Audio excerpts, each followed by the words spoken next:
Okay. Good afternoon. Welcome to the Coastside Fire Protection District Board of Directors regular board meeting, July 23rd, 2025. Roll call, please, Jean. Director Cockrell? Yes. Director Hannah? Yes. Director McKinney? Here. Director Sherrill? Here. President Burke? Here. Please join me for the pledge of allegiance. I pledge allegiance to the flag of the United States of America and to the republic for which it stands, one nation, under God, indivisible, with liberty and justice for all. Are there any members of the public who would like to address the board at this time? Any member of the public who would like to speak to the board? If not, then I'll close the public comment session and move the consent calendar. Gary, I wanted to speak. I was just having trouble unmuting. Is it too late? Sure, please go ahead. Okay, this is Sid Young from Moss Beach calling in. I just wanted to say thank you to all the firefighters that did respond on the 4th of July, because I don't think we had any sheriffs responding to anything as far as all the illegal fireworks that were going off. But I did see on Nextdoor, there were a bunch of times when the firefighters did respond. So thank you so much. Appreciate it. That's all. Thank you for your comments, Sid. With that, do I have a motion to approve the consent calendar? And I note that Director McKinney has asked to be recused. So moved and seconded. Any comments? Roll call, please, Jean. Director Cockrell? Yes. Director Hannah? Yes. Director Sherrill? Yes. President Burke? Yes. Motion passes 4-0, 1 recused. Moving on to new business. Investment management update, presenting from the FM Asset Management and PAS. Chief Wilson, did you have anything to say to introduce this? No, I'm gonna turn it over to Andrew Brown and let him and his team lead the presentation. And then I'm sure the board may have questions after that. Okay, Chief, thank you. President Burke, Board of Directors, good afternoon. I am Andrew Brown, your portfolio manager for the OPEB plan. And I guess we have two parts in today's presentation. The first part will be addressing a piece of business related to the investment policy statement. And my request is for you to review the policy statement, be comfortable with the policy statement, and then eventually adopt the policy statement, which covers the investment management for the OPEB plan. The discussion item, I'll kind of walk you through a couple pages in terms of background on the policy statement itself. And then maybe we should pause for questions at that point. And then I think my partners at PARS, Tanner and Angela, then would have a quick update in terms of how we finished the fiscal year and maybe some funding updates for the plan. So, Tanner, I believe that you are driving this presentation, if I'm not mistaken. Perfect. Yes, I'll share it right now.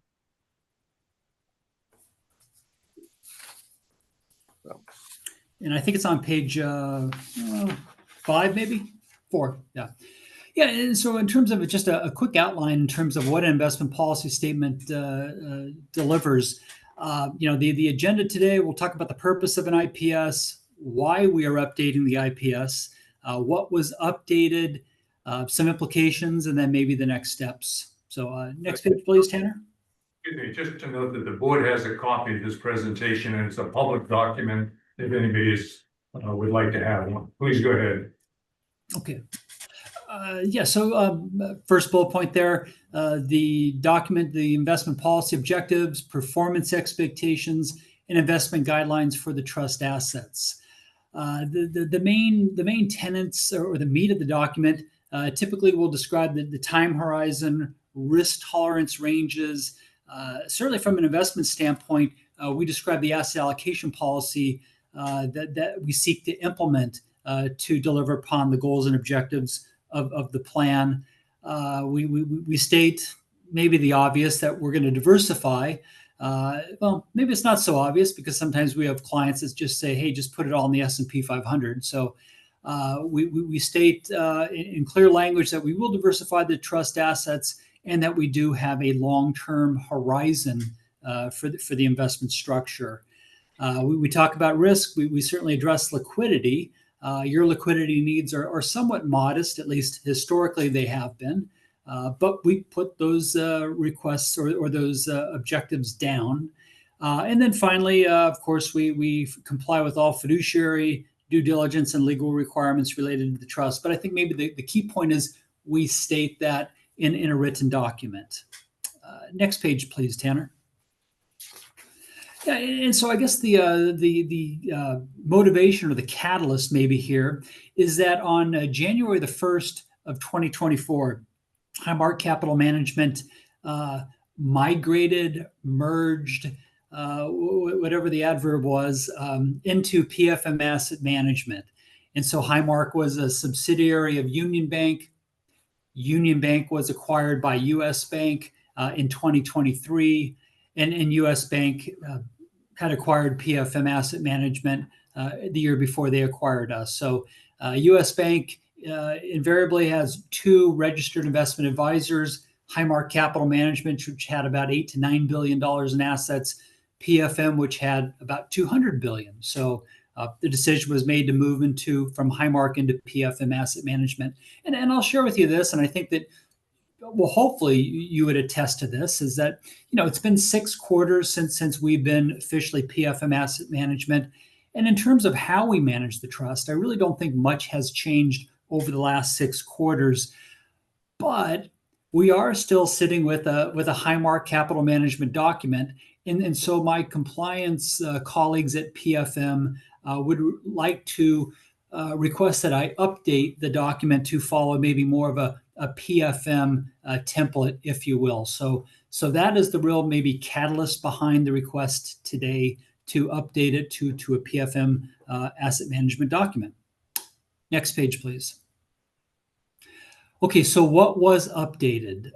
Next page, we'll touch on sort of a quick compare and contrast. And first, the compare, the similarities, we still maintain what we call the moderate investment objective. The moderate investment objective maintains an asset allocation policy for equities of between 40 and 60%.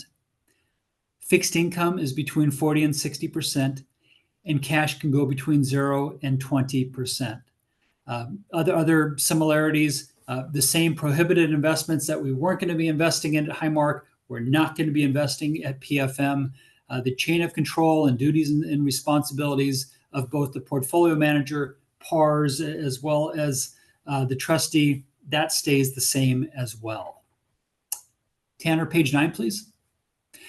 The differences, though. Okay, so maybe we do have a 40 to 60% allocation range for equities and fixed income, but within the Highmark document or the Highmark framework, the long-term strategic range in that left column there was 50% equities, 45% fixed income, and cash was 5%.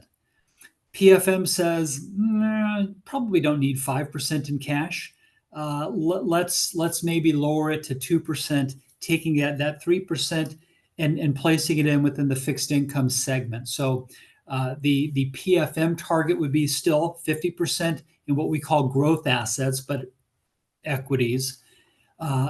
Income, which is fixed income, 48%, and then cash would be 2%.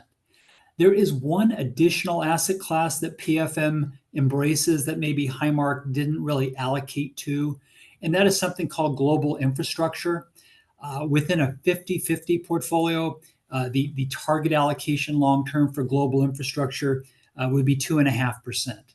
Global infrastructure, quickly, it refers to those essential services that really support international trade, finance, and business. So it would be maritime ports, railways, data warehouses, cell towers, energy pipelines, and utilities. So those kind of high cash flow oriented businesses, that would be encompassing global infrastructure. Next page, please, Tanner. And then finally, next steps. Implication, there's no direct financial implications to enacting the investment policy statement. It's simply good business policy. The next step would be for the plan administrator to sign.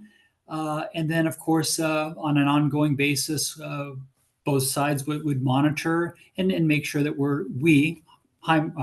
PFM is living up to what we state we're going to do for the investment trust.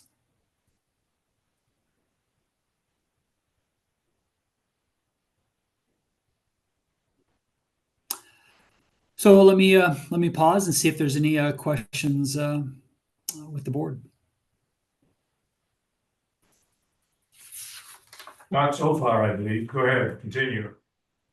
Okay. So if there's no questions, then I would hope that sometime over the next couple of days, the plan administrator could sign the finalized document that it's listed in the back of this document. But yeah, just sign it. I don't need a wet signature. Sign, scan, send it back to me. That'd be awesome.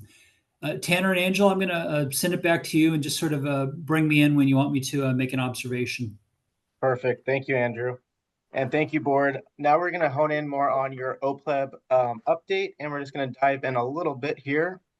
So first, this is the PARS IRS approved Section 115 trust. So currently you're pre-funding the OPEB side governed by GATSB 75 for retiree medical benefits. And this is separate from the general fund. And you also have the opportunity to utilize the pension side as well. The good thing with the 115 trust, it allows for sub-accounting, financial stability, and flexible investing.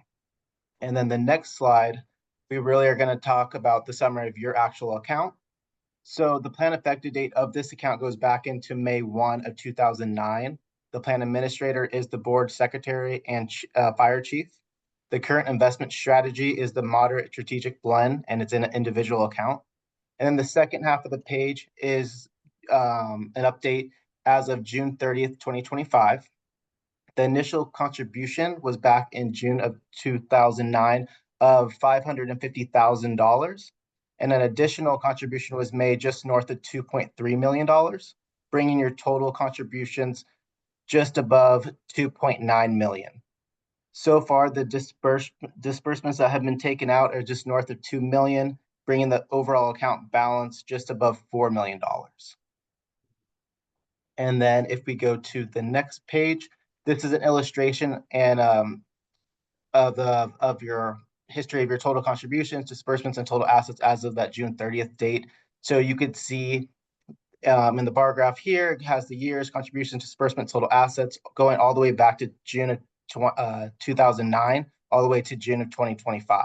So you can see all the contributions made to date, as well as disbursements and the evolution of your total assets, rounding out that north of $4 million mark. And then the next slide goes into your actuarial evaluation. So the most recent one we received from you was from Total Compensations by dated November 6th of 2024 with a measurement date of June 30th of 2023. And currently the active participants is at 0 with retirees at 25, then bringing your total to 25 as well. And then the next slide dives in a little bit deeper into the AV with the same measurement date, June 30th, 2023. And I do want to highlight the discount rate of 6.20%. And then we're going to look at the total OPEB liability, which is just north of $2.6 million, with a fiduciary net position just north of $3.7 million, with a net OPEB liability just above $1 million. And then the funded ratio is at 140% roughly. But if we do look at the June 30th asset levels, your funded ratio is more so looking just at 152%. So I do like to add that with the annual benefits just north of $216,000.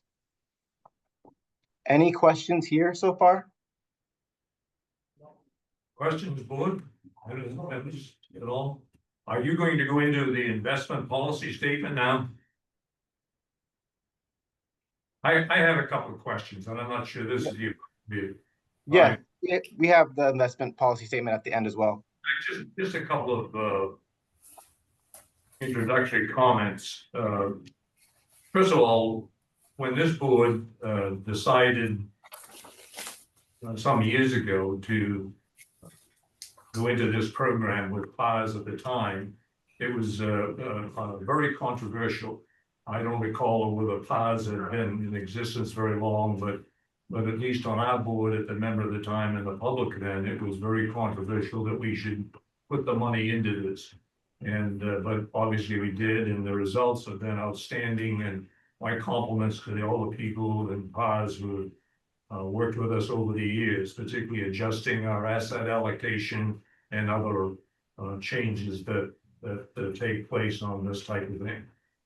The other comment out of no order at all is that it seems that our point in investing is a little bit different from perhaps most of your clients, in the sense that we're funding an inactive account. And at some point, our involvement is simply going to cease because the participants in the plan are going to be deceased. So we have a situation where if everything goes as I assume it will, is the number of people that are financed each year will decline, and our balance will continue to increase, assuming we have the same return on investment. Is that an assumption that's correct? Well, eventually, all 25 of the current retirees will leave the planet, and so that's where the actuary comes into play, and they make certain assumptions about the longevity, and it's really the actuary that gives us the projected liability total that we try to match then on our side with an asset allocation policy that doesn't take too little risk, doesn't take too much risk, but maybe takes the appropriate level of risk, so we can service that liability. But yeah, in general, sure, eventually all 25 will pass on. Right. But is it also, would it be what would happen is that our amount of money that we have invested would continue to increase as the number of people go down and the investment continues at 6%. We're going to have a larger and larger sum, which is good news. I'm not debating it, and that's, I think, what we'll expect. Yeah, and I think PARS will probably have some comments. I will just offer up the quick, easy one in as much as I think that's one reason why the actuaries do this once every 2 years. So hypothetically, let's say that the plan participant or population goes from 25 to, let's say, in 2028 to 15. Then all of a sudden that projected liability probably shrinks considerably. And then all three of us sit down and say, well, do we really need to take a 50-50 type of 50% equity, 50% fixed income type of risk proposition for what this new liability is? Because it looks like, wow, we're 220% funded, and this is just pure hypothetical. We have those discussions and then maybe adjust accordingly. PARS, I'm sure you probably have a better way of putting this. Yeah, and I'll go ahead and jump in here. Similar to what Andrew had noted, these actuary reports, it is recommended they are performed every 2 years or so. And for the reason, because as we talked about, a lot of these variables may change over these 2-year time periods. So as Andrew noted, the actuary is really the ones to kind of examine these different variables as time goes on and seeing how the investment selection chosen by the district matches to the discount rate that they have assigned. So to Andrew's point, if it comes to a time where the district does feel like the 50-50 split is a little bit too aggressive, and we do decide to move to a different strategy, maybe something one's notched down, then the actuary along the same lines will go ahead and adjust their discount rate as well. With the adjustment of the discount rate, that could potentially bring up the total OPEB liability and thus driving down the funded ratio. So this is another reason why we do tend to meet with you all about once a year, kind of taking a look at what these dynamics look like and how they pair with one another. So if there is ever a want or a need to make any changes to the investment strategy, these are the best times to talk about it and let us know, and we can certainly, take your direction and then make those changes to the district's plan. Well, you would have recommended, I think at least twice, a change in the asset allocations. And they were great recommendations and we followed them. We thank you. With great advice. Thank you. And we certainly would welcome that kind of advice in the future. Again, board members, comments or anything else?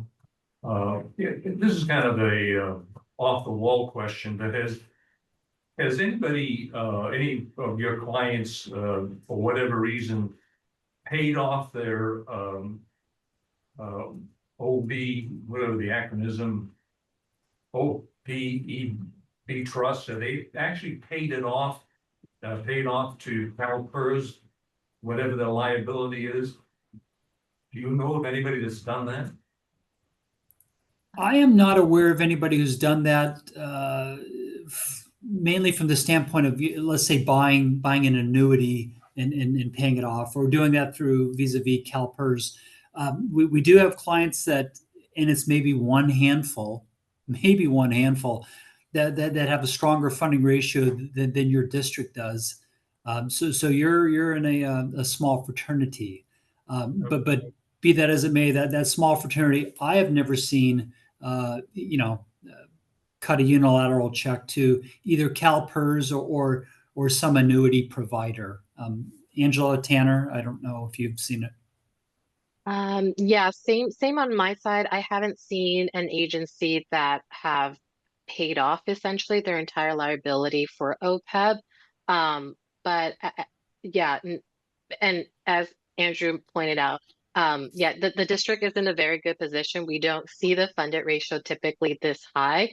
And I think one thing to keep in mind too, and we might have talked about this the last time we chatted, but when the time comes and all 25 of these individuals have passed on and their liabilities have been paid out, if there are leftover funds within the trust, ultimately that would revert back to the district, since all the liabilities that these funds were intended for have been addressed.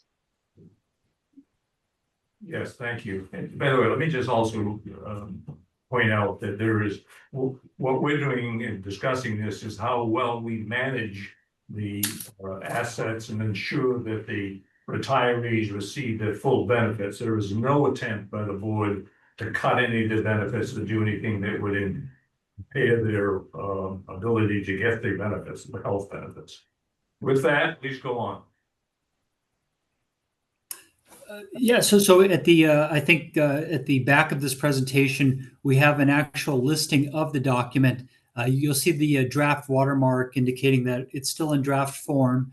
I think on page 3, next page, yeah. So one thing that I tried to do, because I'll confess, it's a boring type of legalese document.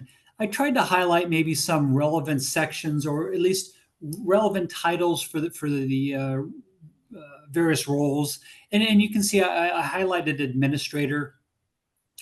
The plan administrator has a lot of duties and roles with respect to representing the district and making a decision on behalf of the district. So I wanted that definitely highlighted.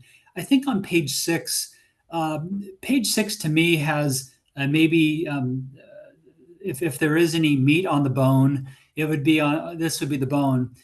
This is the asset allocation policy. And we talk about growth assets, which as I shared in sort of the overview, that's going to be equities. Income assets is going to be fixed income. And then cash equivalents is going to be the money market. And the target allocation in the far right-hand column, that represents our long-term targets, which 50% would be allocated to equities, 48% in fixed income, and then 2% in cash equivalents. And then throughout the remainder of this document, that there's some references made to risk tolerance, time horizon, performance expectations, and then at the very back, maybe scrolling to the end there, Tanner. It is asked for the plan administrator signature to note this document and execute it. Two comments. One is that I know this is just a draft, but if you look on page 5 on the time horizon, there's some language there that needs to be changed. It speaks to the county, and it also speaks to supporting pension as opposed to healthcare. So there's some changes that need to be made in this draft. I think that Sure. is. Right? No, I'll review it and make any updates promptly. I have another question. We have an administrator, which is the fire chief, which is fine. I don't know that it's an overburden to any of your work you've done. But is there, in any of your clients have board members be the administrator? For example, would a finance board be, is that ever in an administration or administrator? It's never, no, I can't say I can recall one time in my, I don't know, 200 some odd client relationships where that designation would be highlighted. Sometimes boards like to add additional language to the document. I mean, still leaving in the plan administrator duties and roles, but saying the plan administrator will also work with the finance committee. Something like that. So it doesn't look like one person on an island. I have created language that would embrace that vibe, but never has the board been listed as the primary fiduciary. Well, no, they are the primary fiduciary, but it's not the plan administrator. My bad. Fine job. Any other questions? Or I have no problem with the investment policy, the draft policy, with the exception of the correction I mentioned that needs to be done. But other than that, it's fine with me. I'll clean that up.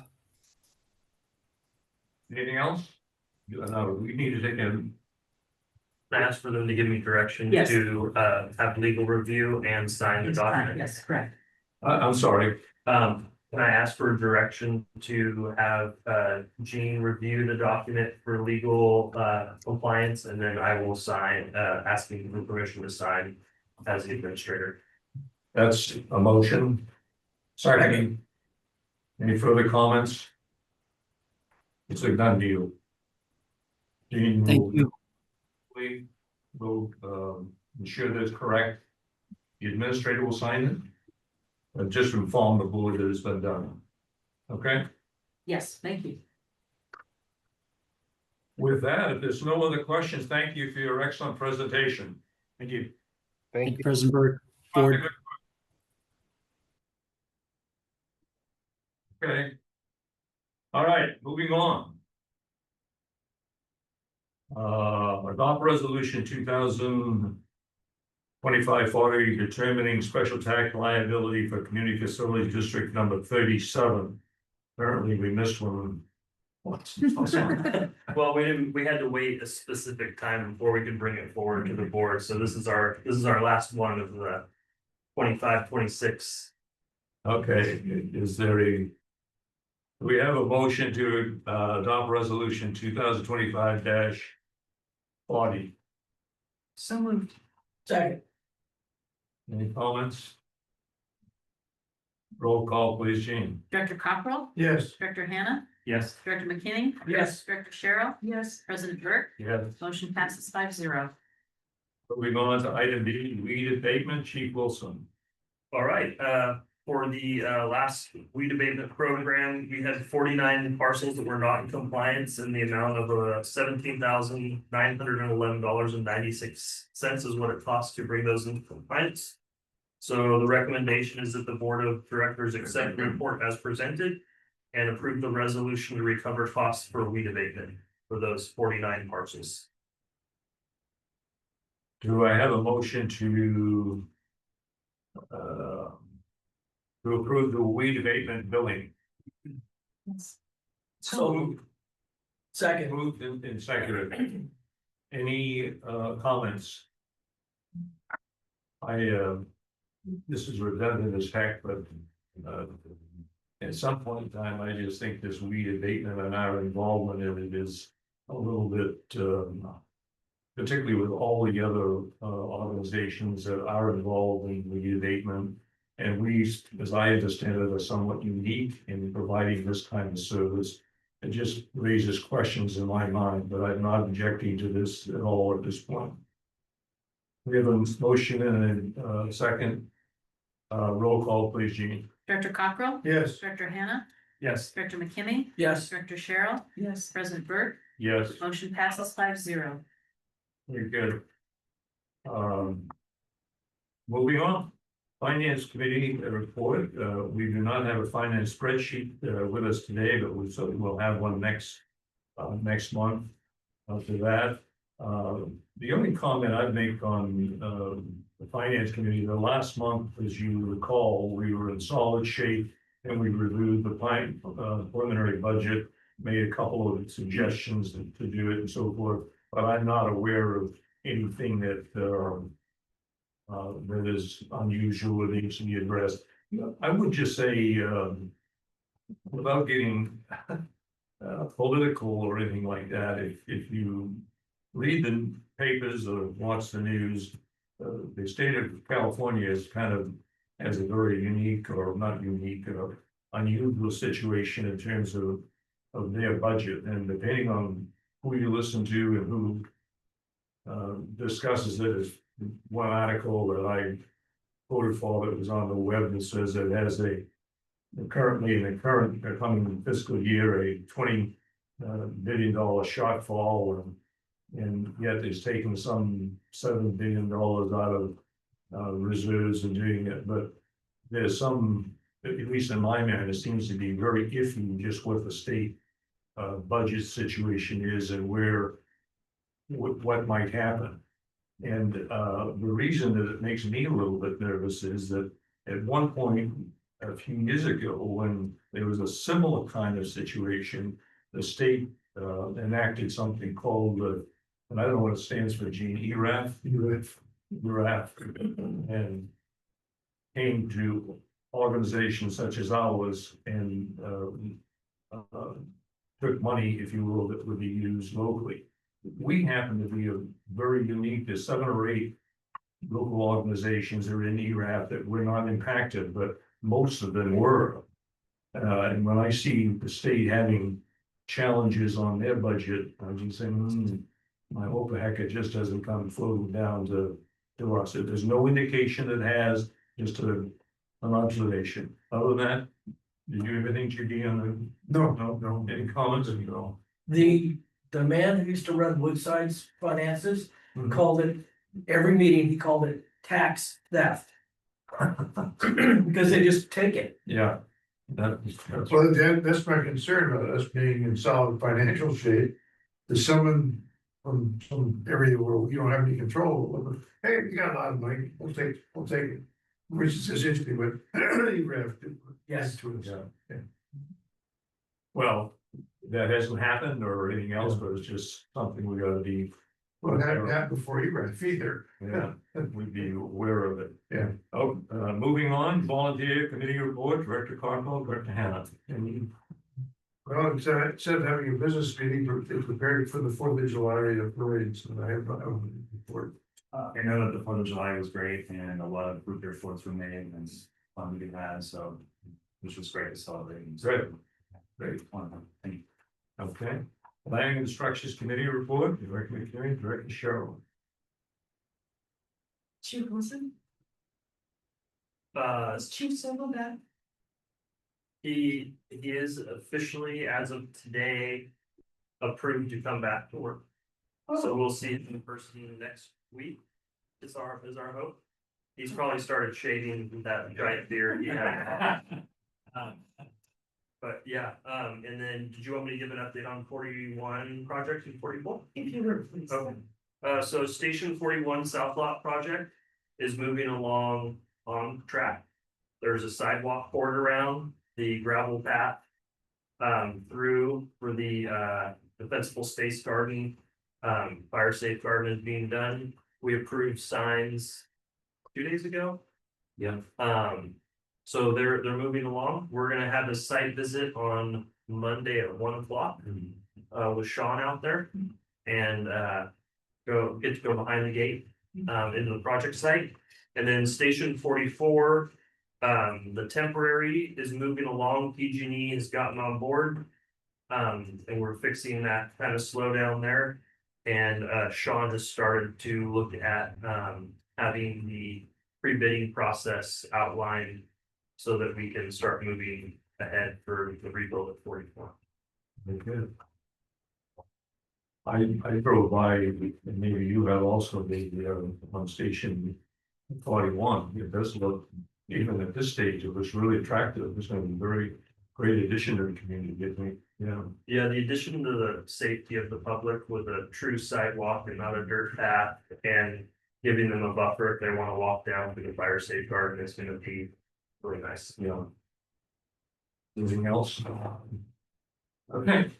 Well, I had a question on the contract with Old 41 to the county. Is there anything in there about them having to maintain the grounds? I'll have to look at the lease. I don't know the answer to that, but I'll look and I'll It's send getting pretty something out. weedy again. Yeah. Thanks for bringing that up. It's been popping in my head as far as what's written in the lease, as far as what, and if and when they start actually remodeling. Right. Taking care of the structure in general, so. That'd be great to find out as well. Really good point. The Vegetation Management Committee, Director Cockrell, Director Hound.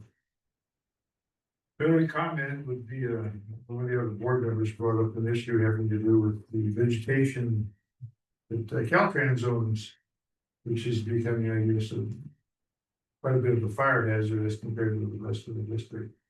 And we spoke with Cal Fire Rep and the chief, and we are where we are, apparently not getting much cooperation from Caltrans. Are we talking of the specific of the right of way? Yes. Or, I think it's, you're referring to the same thing we brought up in the past, right? Yeah, right. yeah, they did do some management up there. However, I don't believe it was probably to the liking of the community. But they did, They did do. there was some action taken after our involvement. Right. I think JB and I mentioned before, maybe this is not a feasible thing to find out more information in regards to what their plan would be with some of this area, like to have a connection and understanding more than. Hey, they did something. Yeah, leave us alone, right. Because obviously we have to kind of filter Right, questions and as one would expect, when you live in a community and this is the fire district, that we would kind of at least know. What to say to someone if they asked, or what questions I have in my own, house and other people that live in that area. Sure. I don't know how easy that is, probably not easy for the large state organization to. They have What's there regional, on? they have regional allocated, so.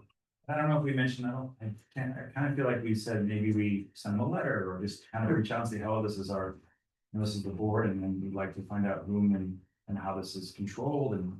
If we can have an effect on it, because I would think if anyone can have an effect, it would be fire district. It would help. I'd leave it up to the chief to Yeah. make any recommendations or Sure. thoughts on it. I'll do some research. Perfect, thank you. What would be the feasibility of us, rather than continuing to write letters and doing all these things that apparently aren't having an effect? Where we just physically move in there and do the work ourselves. That would be a hurdle that I'm not sure we're in Olympic condition to jump over. And I'm prepared to go that Yes. far. I was saying maybe we do that as a district and then send them the bill. There's in there. There's some, that Well, property that- has some because- specific challenges with because- species that I don't think the district. would There's wanna- precedence for that with our weed abatement program. In other words, you tell the people who own the property, make it right. And if you don't make it right, we'll make it right and then you build, which is what we've been doing. I would have to, So those are, Chief. that statutory scheme is for private property, it's not. Well, if all property you do all this is on private property also. And you say that's different than from the public right away. Yeah. We'll look for from the chief for any direction or suggestion.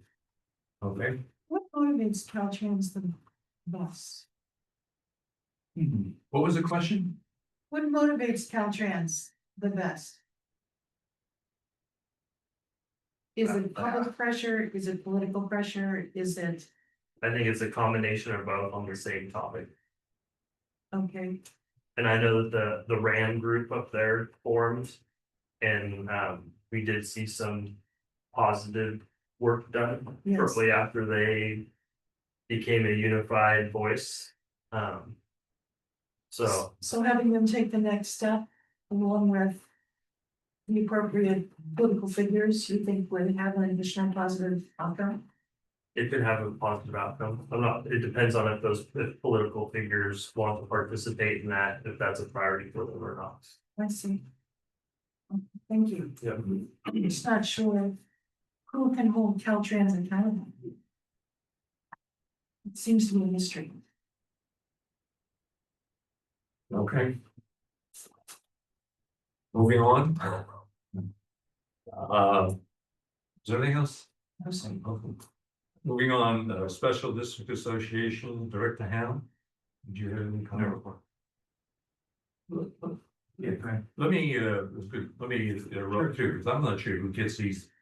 I gave email updates on random things, but I don't think. I've But seen that. the annual conference this year is in Monterey. And it's on August 25th to 28th. And I at least find it, the only one I've gone to, but it's more from the interaction I get with other people there as opposed to the good comments and descriptions, but nevertheless, I find it somewhat helpful to do it and all of that. And with that, I'm not sure whether anybody's even thought about it, but Chief, if we could have Michelle send out a note to the board of anybody who wants to attend. And to give us a reminder and give us the dates, and then we can reply to that and make reservations. And I would second, what we just mentioned about a lot of the benefits of like discussing just conversation with others that you meet. And they're also, it's a good place to tick off any needs as far as accreditations or. Yeah, Because which, expire, so everyone's out on that, but it's a very place. but it's the 25th through the 28th in Monterey, and we get a note, we can reply if we're going to be there, if you need reservations and that type of thing, okay? Very good. Emergency preparedness. There was, Gary, I had my hand up. yes, go ahead. Okay, the CSDA conference, I just registered for it today, but the last day to get the early bird special is Friday on the 25th. And I think they told me that the required trainings like the sexual harassment and ethics is going to be on that Monday, the first day of the conference, not within the conference like before. So if you want to save a little money on registration fees, they need to register by Friday. But I agree, it's a great thing to do. Bye. That might be a stretch, but we'll try. All right. Thank you, Sid. Okay. Moving on, ALSJPA, no meeting. Emergency preparedness report, do we have? Will we have him? Chief West did Retired Chief Cosgrave send you a note? He did, so I can. Sure. He sent an email this afternoon. So his report, they're currently doing a recruitment for the coastside coordinator through DEM. So they're in the process of interviewing candidates for the new coastside coordinator position. And I recall him saying, I think that's happening this week. And then they'll be filling a co-site coordinator, and then that person actually reports directly to David Cosgrave. All hazard evacuation framework development is underway for a countywide all hazard evacuation framework to support local agency planning efforts. We've conducted multiple training sessions on the Ladris AI-based planning tool. I attended, participated in a group activity in Redwood City yesterday, representing both Coastside Fire District and San Mateo County Fire. And additional training and revisions are planned as we move forward. The Disaster Preparedness Day preparations are ongoing for the Disaster Preparedness Day on August 2nd, taking place at the San Mateo Event Center from 10 a.m. to 2 p.m.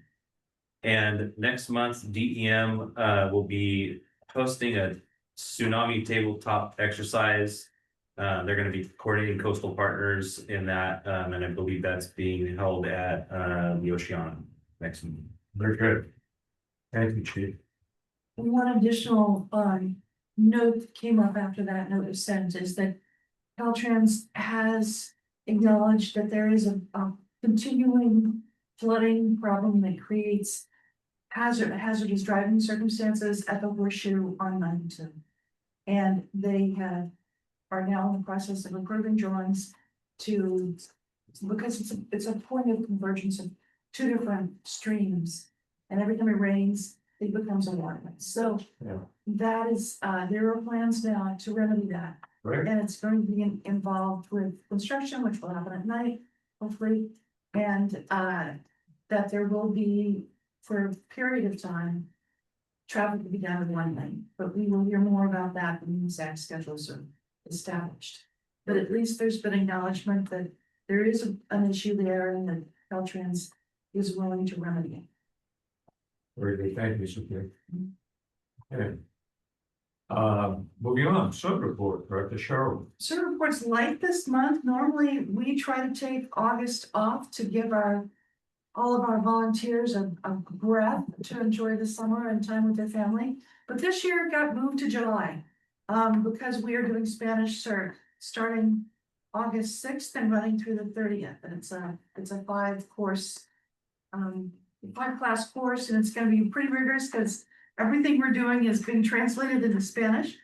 I wish I had more expertise in that language at this stage, but we're working very closely with the community in Moon Ridge to make this happen. We have 31 people currently signed up. It's the first that we have done here on the coast side to teach the entire basic training cycle in Spanish, and wish us well. It's we're all outside our comfort zone.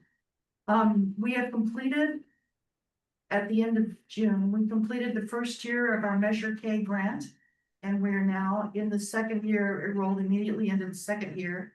We have met and exceeded all of our deliverable requirements, and I'd love to make a presentation to you all at what we did succeed, what we have accomplished the first year, but I know that's not everyone's top of their priority list, so only upon request will be.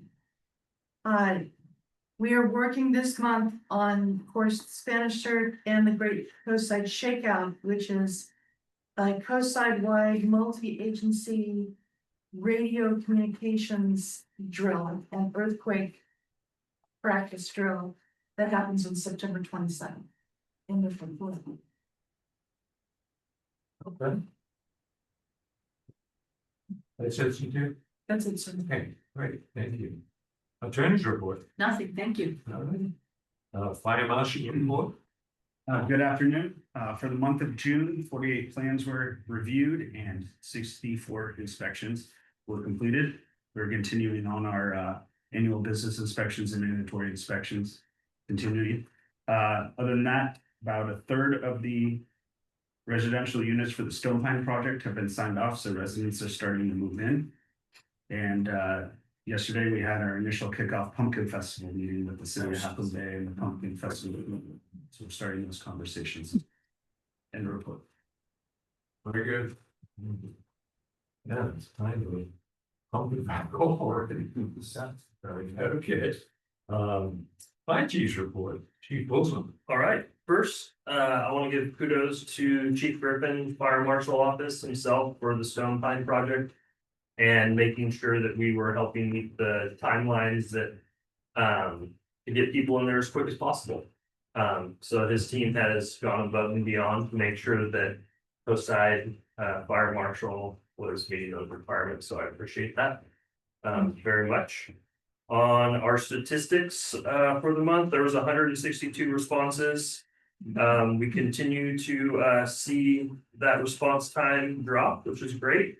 Of our required 659, so the average response time was 523 for all of the engines within the district.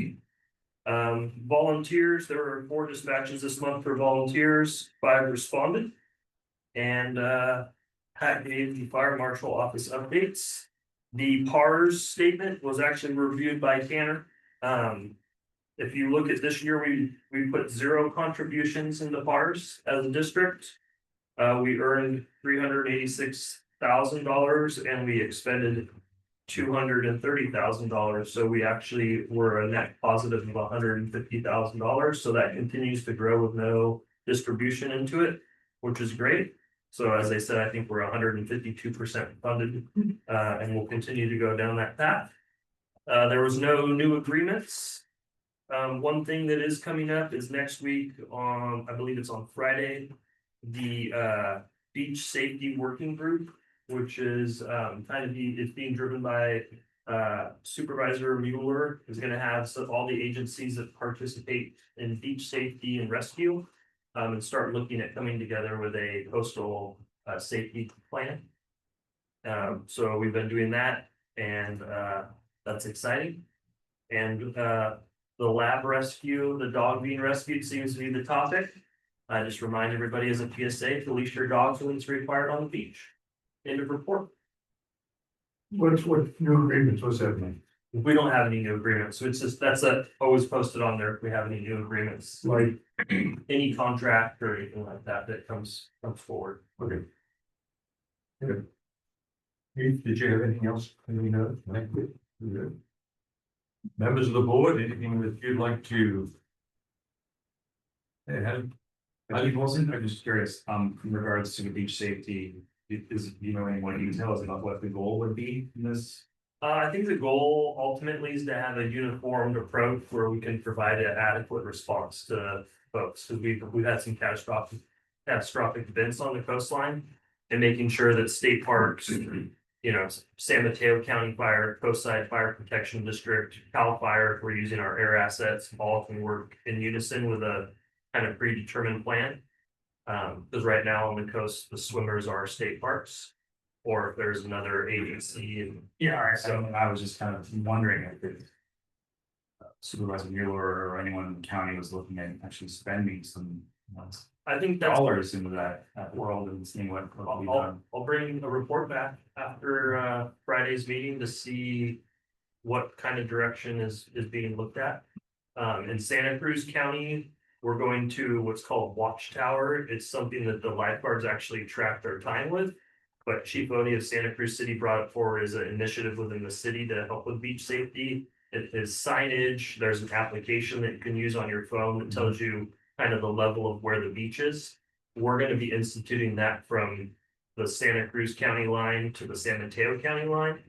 And San Mateo County and state parks are thinking that we might extend that through all of San Mateo County and the coast.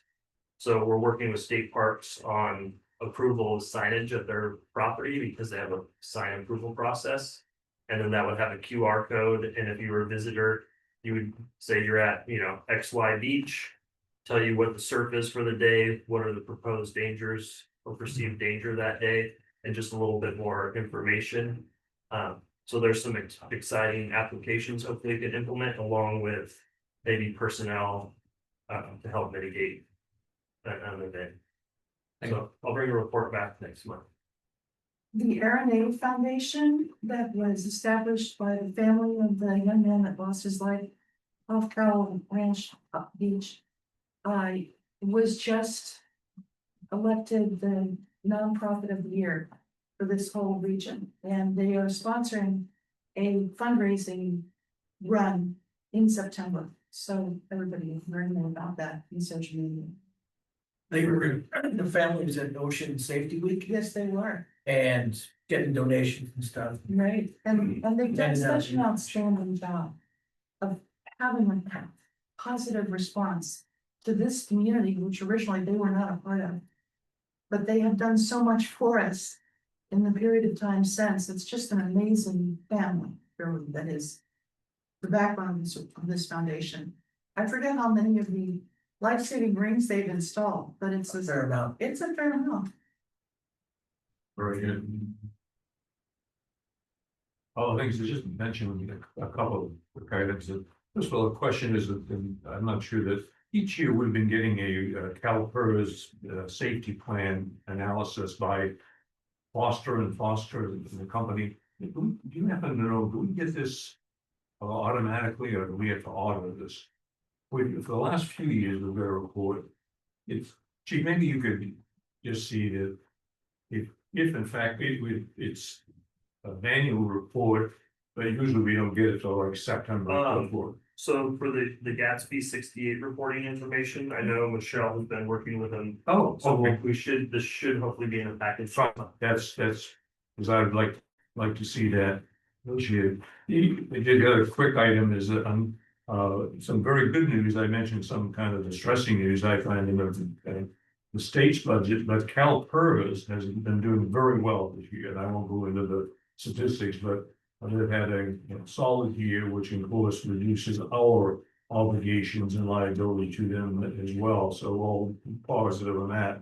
As the chief was going through some statistics here in terms of what's going on in the district and so forth, again, these are public documents, and I would just compliment the Cal Fire and the chief for the excellent job that you've done. You look through this, boy, you've got your hands around it. It is well done, and we're very appreciative of continue the good work. Thank you very much. Last on my list is in the past, we have skipped the August board meeting. Not always, but a number of times. It is not a particularly busy time. September is the budget and all the other types of things. And I would, unless there's something comes up or that we need to do or they take action on, I would suggest that we skip the August meeting and go to September, but that's up to the board to decide. Or historically, we've not had an August meeting until this last couple of years. We would not have an August meeting with the understanding that if something came up, we would schedule a special meeting. And barring something unforeseen or a surprise pop-up issue, then we would take August off. That's kind of what we did.